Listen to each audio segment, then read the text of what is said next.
सौतन की सुहागरात पार्ट 2। धूमधाम से शादी करने के बाद समर्थ और देविका घर आते हैं।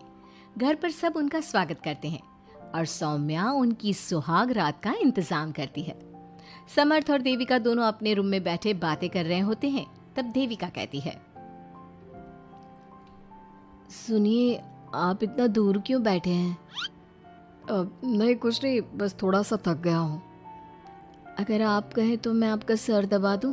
अब नहीं, रहने दो, आप भी तो थकी होंगी। देविका आगे बढ़ते हुए कहती है, थक तो गई हूं पर आपकी सेवा करना पहला धर्म है मेरा। देविका झट से समर्थ के पैर पकड़कर दबाने लगती है।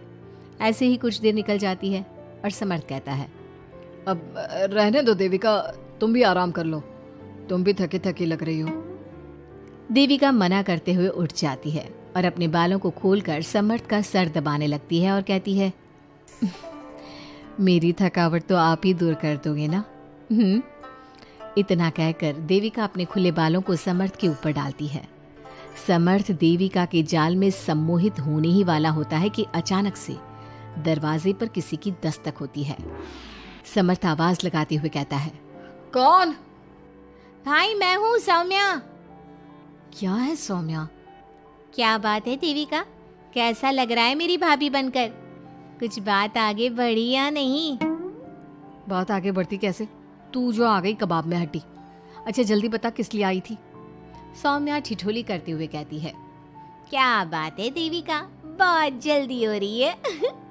वैसे मैं तो दूध का गिलास देने आई थी। आखिर मेरी सहेली की सुहागरात में कोई कमी नहीं होनी चाहिए। देविका दूध का ग्लास लेते हुए जल्दी से दरवाजा बंद कर लेती है और पीछे मुड़कर देखती है तो समर्थ तो सो चुका था। देविका समर्थ को उठाते हुए कहती है, सुनिए समर्थ जी, उठ जाइए ना, सौम्या दूध देने आई थी, इसे पी लीजिए फिर आप सो जाना।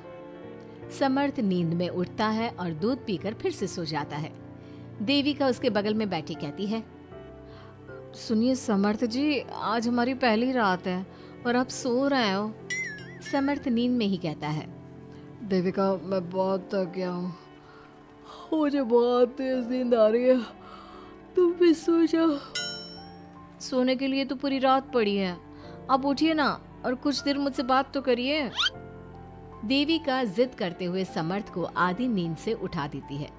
समर्थ उठकर बैठ जाता है और कहता है, बोलिए देविका जी, आपका हुक्म सर आंखों पर।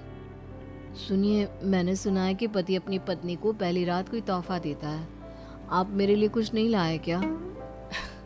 वो मैं कैसे भूल सकता हूँ, लाया हूँ पर वो दूसरे रूम में रखा है। तो दिखाइए ना क्या लाए हैं। अरे अभी तो कहा कि तुम्हारा गिफ्ट दूसरे रूम में है, तो जाकर लेकर आइए ना। अगर अभी गया तो घर के सब लोग जाग जाएंगे और 10 तरह के सवाल जवाब करेंगे, मैं सुबह दिखाता हूँ ना। समर्थ इतना कहकर लेट जाता है और लेटे लेटे देविका से कहता है, अच्छा सुनो देविका, मुझे बहुत नींद आ रही है, मैं सो रहा हूँ, तुम भी सो जाओ। देविका समर्थ की बात सुनकर कहती है, आपको तो हमारी पहली रात की कुछ पड़ी ही नहीं है। इतना कहकर देविका भी उसके करीब आकर लेट जाती है और सो जाती है। अगली सुबह अधीरा समर्थ के रूम में सफाई करने आती है और देविका को उसके करीब लेटा देख रोने लगती है। रोने की सिसकी सुनकर समर्थ की आंख खुल जाती है। वो उठकर देखता है कि अधीरा उसके कमरे में रो रही है। उसे देखते ही समर्थ बहुत गुस्से में आ जाता है और अधीरा से कहता है, अधीरा, तुम सुबह सुबह क्यों रो रही हो? तुम्हें यहाँ नहीं आना चाहिए था, जाओ यहाँ से। समर्थ अधीरा का हाथ पकड़कर रूम के बाहर कर देता है और कहता है, अब बिना दरवाजा नॉक किए अंदर मत आना। इतने में देविका भी आ जाती है और समर्थ को भड़काते हुए कहती है, हाँ समर्थ जी, ये रो रो कर हमारे घर में अपशगुन कर रही है और अब ये देखो कैसे मगरमच्छ के आंसू दिखा रही है। इतना कहकर देविका अधीरा का हाथ पकड़कर घसीटती है और कहती है, अब क्या रोती रहेगी या कुछ काम भी करेगी? मुफ्त में रोटियां तोड़ने को नहीं मिलेगी यहाँ पर, चल उठ यहाँ से और कुछ काम कर। अधीरा वहां से उठकर रोते रोते चली जाती है और जाकर रसोई में सबके लिए चाय बनाती है और चाय जाकर पहले अपनी सास को देती है। चाय पीते ही मंजू अधीरा को गुस्से से कहने लगती है, लगता है मुझे मारने की साजिश कर ली है।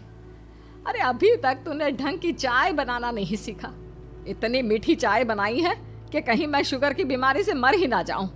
अरे जा जाकर तू मर कहीं। अधीरा मंजू की बात सुनकर दुखी होती है।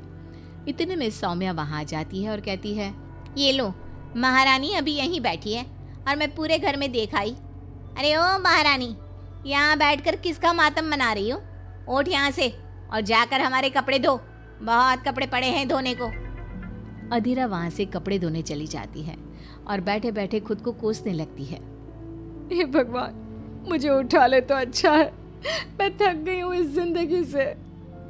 ऐसे ही कुछ दिन निकल जाते हैं। अब समर्थ भी अपने काम पर जाना शुरू कर देता है। एक शाम अधीरा घर के सारे काम करके अपने रूम में आराम कर रही थी और मंजू अधीरा को आवाज लगाते हुए कहती है, अरे ओ कलमुही, अगर आराम हो गया हो तो आकर मेरे पैर दबा दे।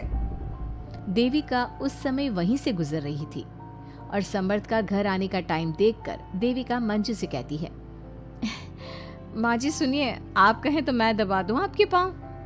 पता नहीं अधीरा कहाँ है। देविका मंजू के पांव दबाने बैठ जाती है और कुछ ही टाइम बाद समर्थ भी वहां आ जाता है और देविका को माँ के पांव दबाते देख बहुत खुश होता है। वो सीधे अपने कमरे में चला जाता है। समर्थ को देख मंजू देविका से कहती है, अच्छा सुन, जा जाकर खाना लगा दे, और समर्थ थक कर आया है ऑफिस से, जाकर उसे पानी को पूछ ले। देविका उठकर समर्थ के लिए खाना लगा देती है और रात में समर्थ और देविका सोने की तैयारी करते हैं। समर्थ कहता है, अच्छा देविका सुनो ना, मेरे पास आकर बैठो जरा। अरे पापा, मैं बहुत थक गई हूँ, मुझे नींद आ रही है। अरे आओ तो सही, आज तो मैं माँ के पाँव दबाते देखकर बहुत अच्छा लगा। अच्छा क्यों नहीं लगेगा भला? पूरा दिन घर के काम किए हैं और शाम को माँ की सेवा, पर मेरा तो कोई हाथ बांटने वाला भी नहीं है घर में। क्यों? अधीरा और घर के बाकी लोग कहाँ जाते हैं? अधीरा की तो बात ही मत करो, वो महारानी तो बस मटर गश्ती करती रहती है और घर का सारा काम ना मुझे ही करना पड़ता है।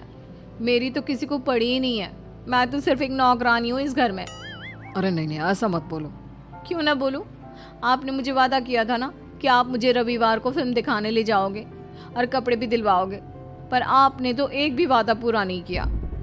अच्छा बाबा, कल रविवार है, कल ही चलते हैं और तुम्हारी सारी शिकायत दूर कर देते हैं। खुश? दोनों सो जाते हैं और अगली सुबह समर्थ और देविका बाहर घूमने चले जाते हैं। अब समर्थ पूरी तरह से देविका के वश में हो जाता है। देविका जो कहती समर्थ वही करता। क्या समर्थ को कभी अपनी बहन और दूसरी पत्नी की सच्चाई पता चल पाएगी? अब क्या होगा अधीरा का? इसके लिए हमारे अगले एपिसोड का इंतजार कीजिए।